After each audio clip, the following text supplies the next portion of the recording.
wabarakatuh.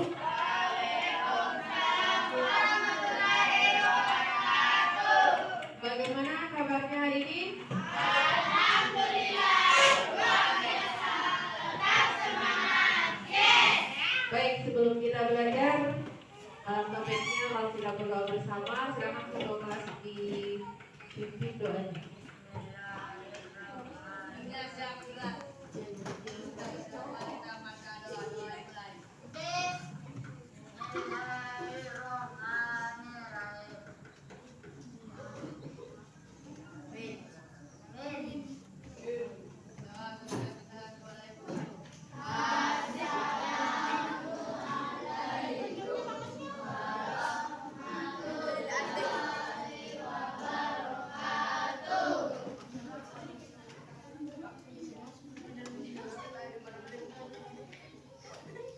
Baik, saya absen dulu.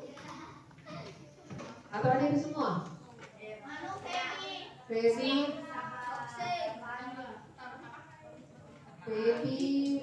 kenapa ini Febi? Sakit? Isi. Satu lagi? Apa?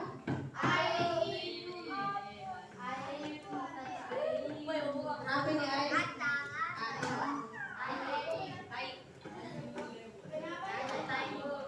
Sama lagi? Padi. Keterangannya apa? Apa lagi? Kalau laki-laki ada semua? Oke. Ya, jadi hari ini kita belajar coding.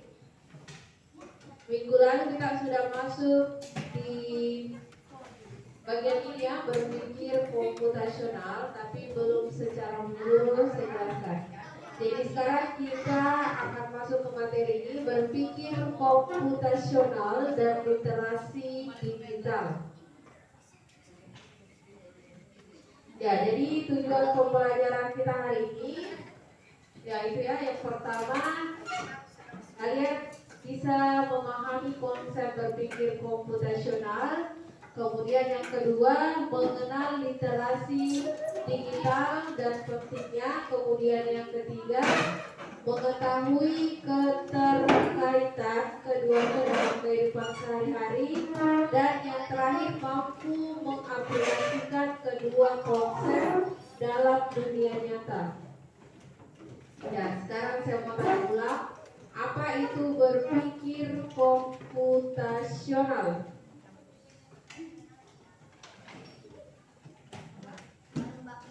Kalau misalnya saya berikan contoh, berpikir komputasional itu seperti ini.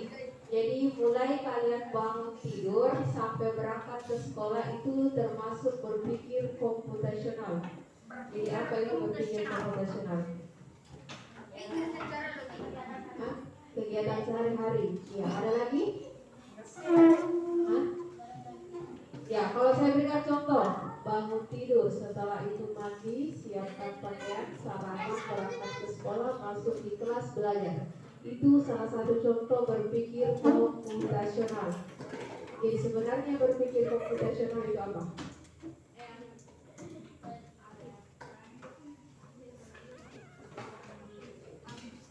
Ya, coba kita lihat yang mana itu berpikir komputasional. Ya, proses berpikir untuk memecahkan masalah secara sistematis, kemudian digunakan dalam ilmu komputer tetapi berguna di semua bidang. Dan yang terakhir, fokus pada efisiensi, logika, dan otomatis. Ya, sistematis itu maksudnya berurutan. Kayak tadi ya saya jelaskan, komputasional itu berangkat dari rumah sampai ke sekolah, kemudian masuk ke kelas belajar. Oke, sekarang ya, ada 4 komponen berpikir komputasional. Sudah dijelaskan kemarin kan? Dekomposisi, pengenalan pola, abstraksi, dan algoritma. Ya, dekomposisi, memecah masalah besar menjadi bagian-bagian kecil. Kalau pengenalan pola, mencari pola dari data atau proses. Kalau kemarin itu ada bola basket, sama-sama polanya ya, bundar. Selanjutnya abstraksi, mencari informasi penting, mengabaikan tidak perlu. Kemudian untuk algoritma, membuat langkah-langkah logis menyelesaikan masalah. Oke, Oke, kita lanjut. Ini contoh berpikir komputasional, menyusun resep memasak. Sekarang saya kasih contoh. Saya kasih tugas. Siapa yang bisa sebutkan saya atau menyusun resep memasak mie instan? Apa yang pertama? Apa itu yang instan? Air. Panci dulu. Kemudian isi air. Terus nyalakan kompor, naikkan ke kompor, nyalakan kompor. Terus ditunggu sampai apa? Ya, begini. Setelah itu ya masukkan minyak. Kemudian masa langsung makan? Gak dikasih bumbu? Ya, jadi kalau algoritma itu harus dijelaskan sampai penyajian. Kemudian yang kedua, pola dan abstraksi. Ini contohnya kalau menyelesaikan soal matematika. Ya. Kemudian menulis kode program, ini adalah gabungan semua komponen. Kita lanjut. Ya, sekarang poin kedua atau materi saya kedua itu apa itu literasi digital. Ya, kemampuan untuk menggunakan teknologi digital secara efektif, kritis, dan etis. Kemudian yang kedua termasuk keterampilan menggunakan internet, media sosial, perangkat lunak, dan lain-lain. Kemudian yang ketiga penting untuk belajar, bekerja, dan berinteraksi di era digital. Sekarang saya tanya, siapa di sini yang biasa menggunakan ChatGPT untuk mengerjakan tugas? ChatGPT. Ya, ChatGPT tulisannya. Ada yang pakai pipit? Ya, nanti saya perlihatkan contohnya. Oke, kita lanjut. Ya, ini ada komponen literasi digital, ada akses menggunakan perangkat dan internet, kemudian evaluasi, menilai informasi yang ditemukan, kemudian berpartisipasi, berkomunikasi dan berkolaborasi online, kemudian ada etika digital, bertanggung jawab dan aman saat online. Ya, ini coba diperhatikan mengapa literasi digital penting untuk kita tahu. Ya, yang pertama banyak informasi palsu atau hoax. Kemudian yang kedua meningkatnya kejahatan cyber. Ada di sini yang pernah dihacker akunnya, akun Facebook ada? Ya biasa ya, ada hacker. Ya biasanya mengatasnamakan kita untuk meminta uang, padahal itu bukan kita. Kemudian yang ketiga, dunia kerja dan pendidikan semakin digital. Kemudian yang terakhir, perlindungan data pribadi. Ya, ini ada keterkaitan berpikir komputasional dan literasi digital. Coba tepuk semangat.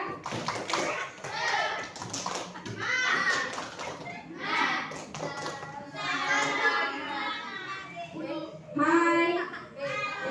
Halo. Hai hai. Halo hai, halo hai. Oke, kita lanjut. Keterkaitan berpikir komputasional dan literasi digital. Ya, keduanya mengembangkan percakapan abad 21. Kemudian yang kedua digunakan untuk problem solving, kritis dan inovatif. Kemudian yang ketiga diperlukan dalam bidang apapun, bisnis, sains dan lain-lain. Ya, ini ada contoh pengalaman keduanya. Membuat aplikasi sederhana, menganalisis data media sosial, menghindari hoax dengan verifikasi digital, membuat konten edukatif secara etis dan terstruktur.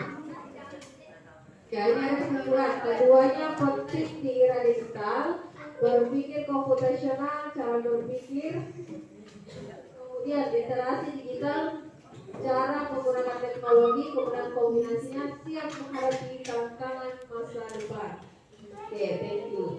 Jadi ada yang mau tanya sebelum saya bagikan ini tugasnya, langsung dijawab saja, tulis nama dan kelasnya, kemudian kelompoknya. Kemarin saya sudah bagi kelompok 1, kelompok 2, kelompok 3, 4 dan 5. Jadi bisa kerjasama atau bisa juga dikerja individu.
Ya, coba tulis namanya di atas lembar kerja peserta didik.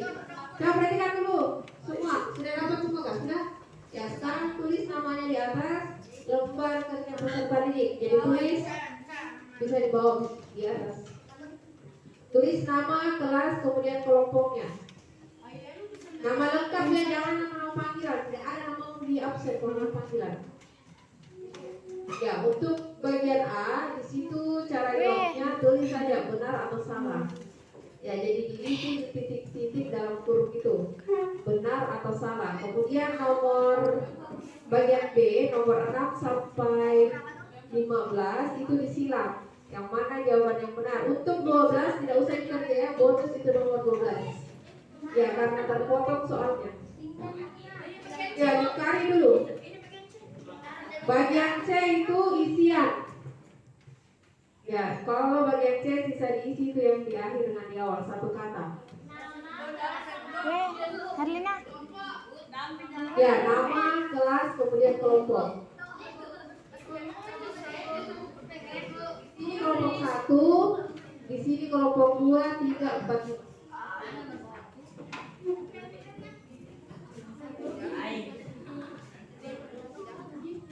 Yes.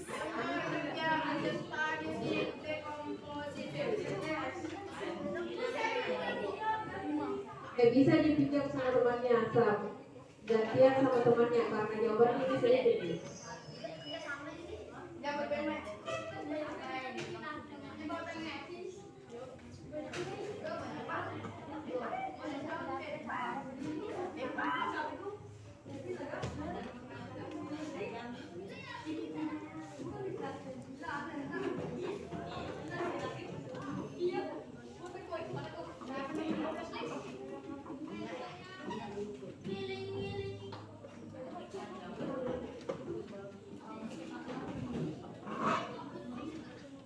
Saya berikan contoh bagian A. Dekomposisi artinya menyatukan beberapa masalah kecil menjadi satu masalah besar. Benar atau salah?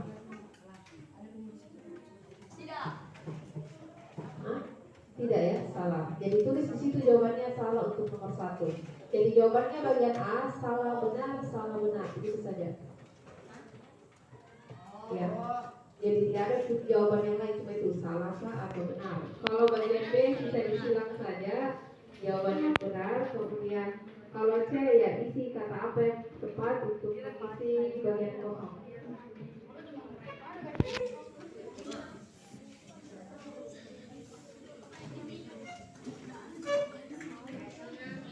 Ya, kalau mau kerja individu boleh, mau kerja kelompok silakan. Sebenarnya lebih cepat kalau kerja kelompok.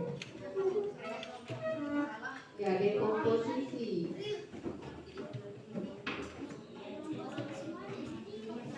Ya, kalau nomor 2, menguraikan masalah membuat kita lebih mudah menemukan solusi. Benar atau salah? Ya, contoh kemarin saya berikan sepeda yang bunyi tak tak tak. Ada dong kemarin masalah satu desain.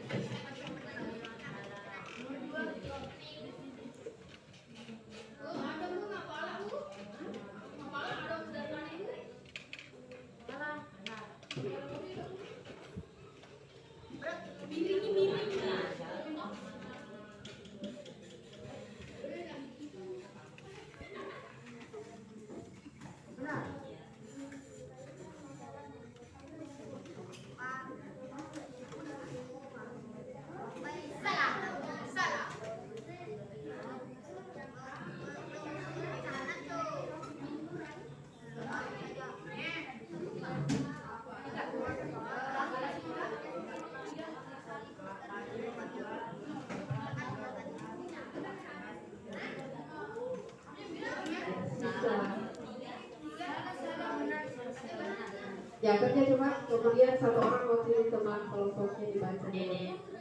Ya, bagian A, untuk bagian A siapa, bagian B, kemudian bagian C. Ya, sudah bagian A, baca dulu singkat. Ya, kelompok 1 sudah ada yang selesai untuk bagian A. Bagian A saja dibaca. Menguraikan itu maksudnya dibagi, misalnya masalah besar, berarti kita bagi, ini masalah dibagi-bagi fokusnya, diuraikan.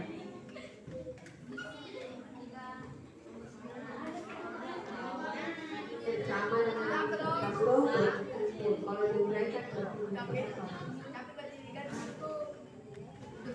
Ya, jadi kelompok 1 sudah selesai bagian A. Ini bagian A sudah selesai juga. Bisa dibaca. Oh, kelompok 5, sorry, kelompok 5.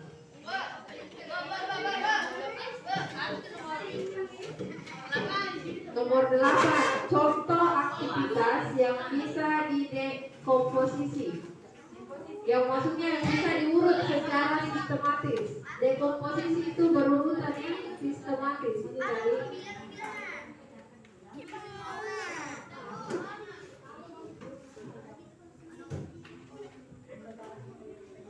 Ya, jadi berpikir dekomposisi ya. Ya, ini dekomposisi, memecah masalah besar menjadi bagian-bagian kecil. Yang mana kira-kira yang bisa didekomposisi? Bermain bola, bisa nggak didekomposisi bermain bola? Kemudian tidur siang, menyikat gigi, membersihkan kamar. Ya, kelompok 5, silahkan dibaca satu orang.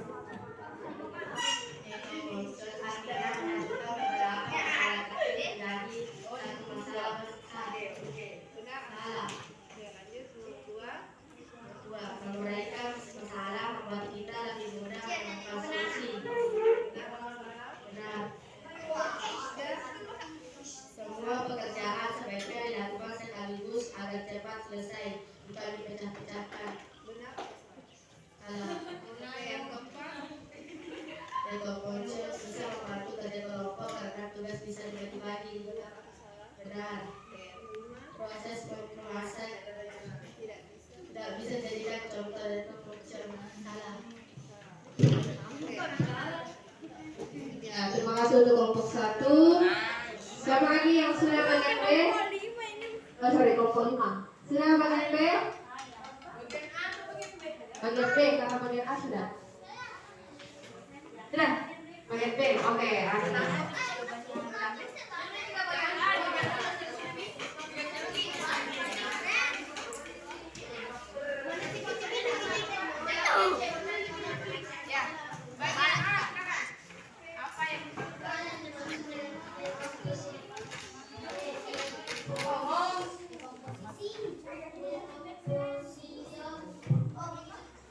Apa Jani? Masalah besar menjadi lebih kecil. Pada memulai masalah adalah kecuali membuat solusi lebih jelas.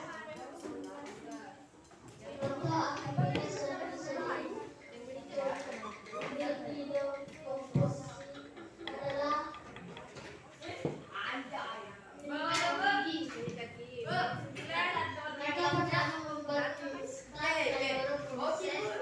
didekomposisi adalah memasukkan minyak ke air. Tahapan pertama dekomposition dalam tim bekerja. Bagi tugas dengan jelas. Contoh dirasa untuk meningkatkan konsep dekomposition adalah langsung kerjakan semuanya. Apa yang dilakukan arsitek dengan dekomposition? Merancang bagian-bagian bangunan. Jika kita tidak menguraikan masalah, maka masalah jadi lebih mudah. Dan menyusun puzzle, kita belajar memisahkan bagian kecil menjadi besar. Oke, tepuk tangan dulu untuk kelompok 1. Ya, jadi kelompok 5 dengan 1 sudah. Siapa yang mau jawab bagian C? Bagian C. Ada yang sudah? Bagian C? Ya, sisa diisi saja kan. Proses memecah suatu masalah besar menjadi bagian-bagian kecil disebut apa? Ya, ini ada jawabannya di atas. Untuk nomor 16, proses memecah suatu masalah besar menjadi bagian-bagian kecil disebut? Ya, jawab. Kemudian dekomposisi adalah memudahkan titik-titik solusi. Langkah terakhir membuat mie instan adalah yang terakhir. Apa terakhir kalau kita bikin mie instan? Oke, 19. Dekomposisi membantu dalam kerja titik-titik karena tugas bisa dibagi. 20. Contoh kegiatan harian yang bisa diuraikan adalah berikan.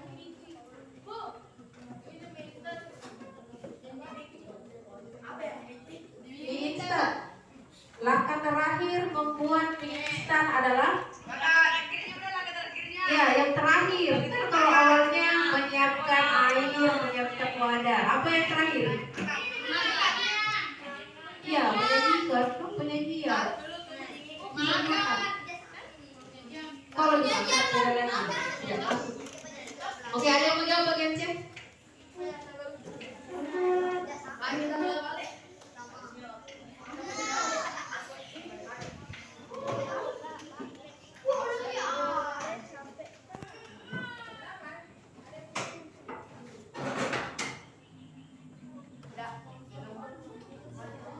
Ya, jadi sudah ada beberapa kelompok yang tampil. Dan ayo kita berikan dulu aplaus untuk kelompok 1 dan kelompok 5. Tepuk tangan dulu. Ya, jadi pembelajaran hari ini tentang berpikir komputasional dan literasi digital. Ya, saya anggap sudah selesai. Kemudian siapa yang bisa berikan kesimpulan? Apa yang kamu dapatkan setelah belajar tentang berpikir komputasional dan literasi digital? Apa yang bisa kamu dapatkan? Manfaatnya apa? Kamu bisa tahu tentang apa? Ada yang bisa? Ada yang bisa berikan kesimpulan? Ya, jadi setelah belajar ini berpikir komputasional dan literasi digital, kamu bisa tahu apa? Dedek?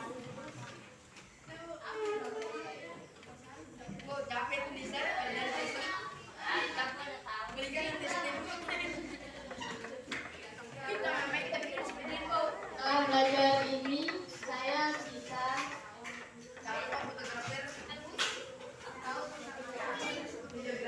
tahu bahwa pekerjaan atau sesuatu bisa dipecah dengan dekomposisi. Terima kasih. Dede dari kelompok 1. Baik, ini kesimpulan dari Dede. Jadi setelah belajar berpikir komputasional, Dede bisa tahu bahwa kita bisa memecahkan masalah besar menjadi masalah kecil dengan dekomposisi. Baik, jadi pembelajaran kita hari ini sampai di sini, dan sekarang kita lanjutkan lagi untuk etika dan resiko AI. Oke, saya akhiri dengan ucapan wassalamualaikum warahmatullahi wabarakatuh.